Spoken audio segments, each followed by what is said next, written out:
Assalamu alaikum. I'm going to demonstrate today a pattern adjustment that is very common, and it is the shoulder width. The reason why that is important is because jackets and tunics and tops hang from your shoulders just like they hang on a hanger. So you want this to have the proper fit. Now, if you all don't know, when you choose a pattern size, normally this is what we do. We take our bust measurement and we say, okay, my bust measurement is whatever, and get that pattern size. Most of the time, that's how you do it, particularly just to start with. But if you're very busty, C cup, D cup, double D, triple D, what you want to do is take this measurement up here. Because if you get the pattern size, let's say your bust measurement says 49, but up here it says 42. You need to get the 42, because if you get the 49, it's going to be huge around your neck and on your shoulders. Another sister also asked me to demonstrate a tunic. So what I'm going to do, this is a tunic pattern that I've used a lot, and I'll put a picture up. I've made, I don't know, maybe 6 of them. It's very easy. It's simple. Only has a couple of, minor difficulties. But first, what I'm going to do is show you how to do the shoulder adjustment. And then I don't mind cutting this pattern up, because I'll just uncut it and put it back to where it fits me. So, okay. Oh, I'm sorry. You take your shoulder measurement. Oftentimes, sisters send me this measurement. They say, my shoulder measurement is this. That's not a shoulder width measurement. That's shoulder point to shoulder point. What you want to do is take from the base of your neck at the side seam, go out to wherever that little hinge is, okay?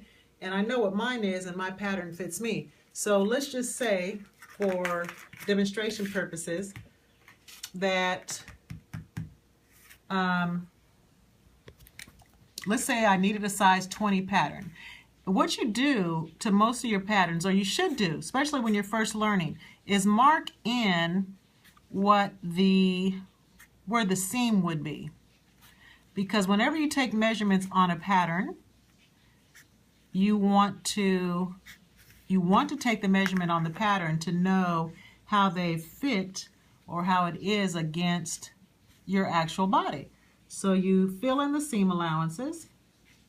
So you'll be able to take some measurements. And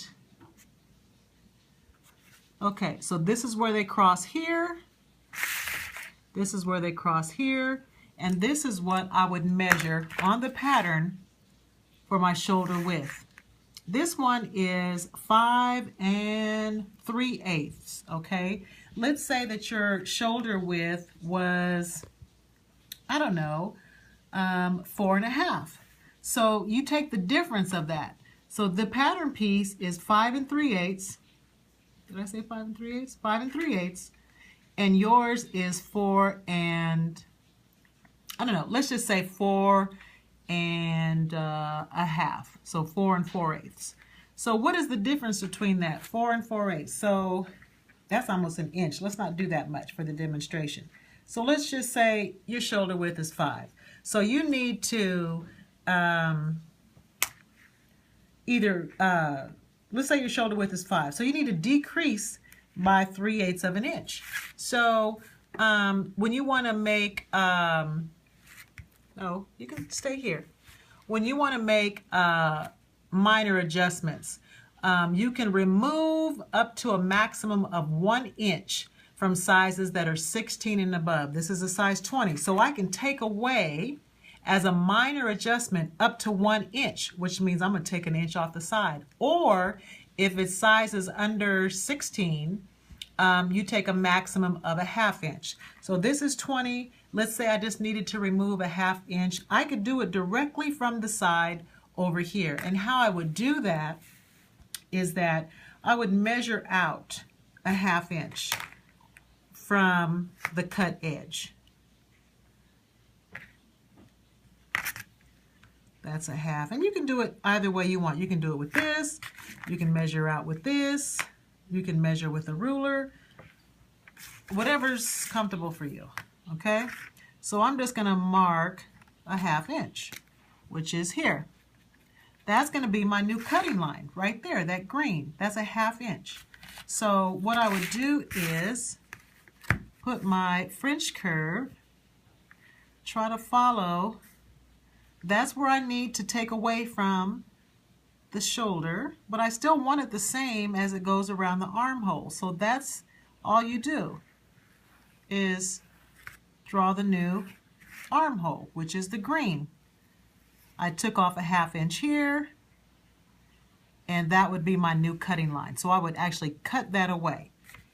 And then I know that the shoulder width would fit. Then you're going to do the same thing to the back. Okay?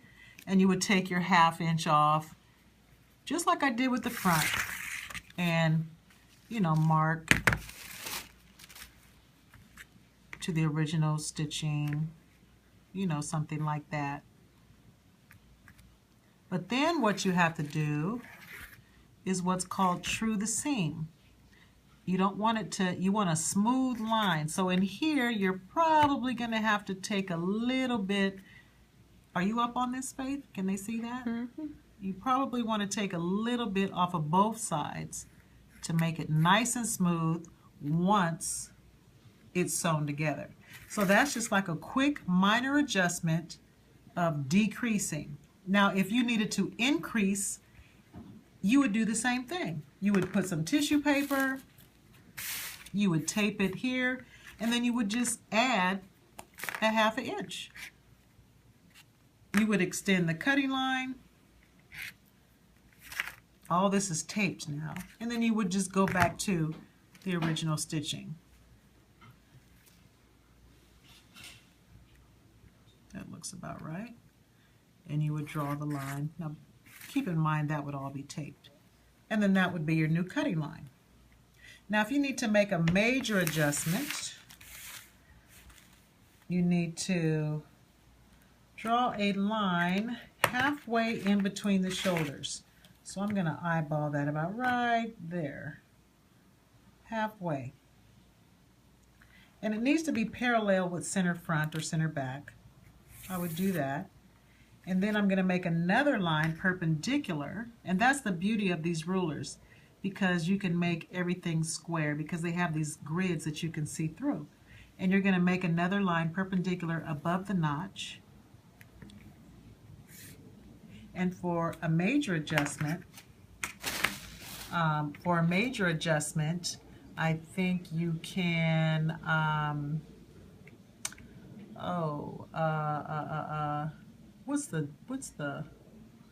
think it's an 1.5 inches. You can remove no more than 1.5 inches or add 1 inch. So let's just say I had to add a 1/2 inch. Or let's just say, whatever, let's just say a 1/2 inch. That's not very much though. So I would cut this little piece off. I'd put my tissue under there. Okay, keeping everything straight of grain.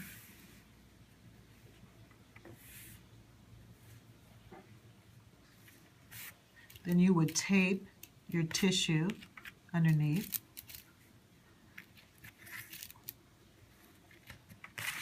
And let's say I needed to add, let's just say 3/8.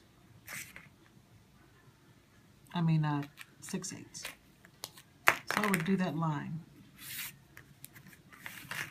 That's 3/4. Then I would put my other thing, match it up, my other little piece that I cut away.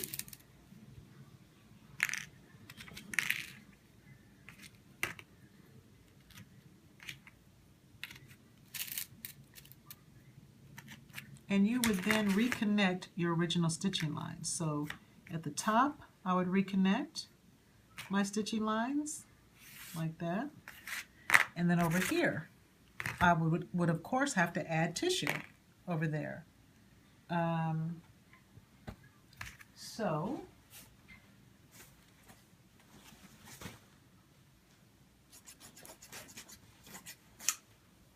I would add tissue.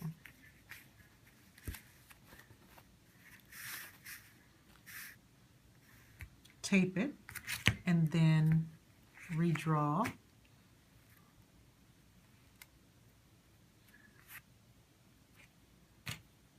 my original cut lines, like that. And so then for this adjustment, I had to increase it. That would be my new cutting line, and that would be my new cutting line. Now let's just say I had to decrease it a major way. So I would just do the opposite. I would make a line 3/4 of an inch the opposite way.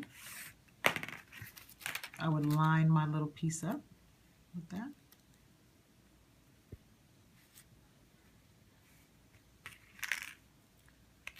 I would tape everything. Then I would just reconnect my original stitching lines. That would be that. And now instead of having to add tissue, I would be taking some away. I'd be doing this. And that would be that if I had to decrease it. And then you just cut on those new cutting lines. And really, basically, sisters, that's it. And then, of course, you would do the same for the back and make the adjustments for the back. So that's just a quickie, just a real quick demonstration of how to do minor adjustments, major adjustments, whether you're increasing or decreasing the shoulder width. And what I'll do is I have some extra fabric. So I will be making this tunic out of some eyelet fabric. And I'll be doing a demonstration on that so I can try to kill two birds with one stone. As always, if you ever have any questions, please feel free to hit me up on Facebook. You can always call me. I think my number's on my Deja Vu Design page on Facebook. And then YouTube, I don't check that too often, but you can leave something there. Just reach out, sisters. I'm here to help. If you have any questions, please. I welcome them and feel free. Good luck on your projects, and I hope to hear from you soon. Peace.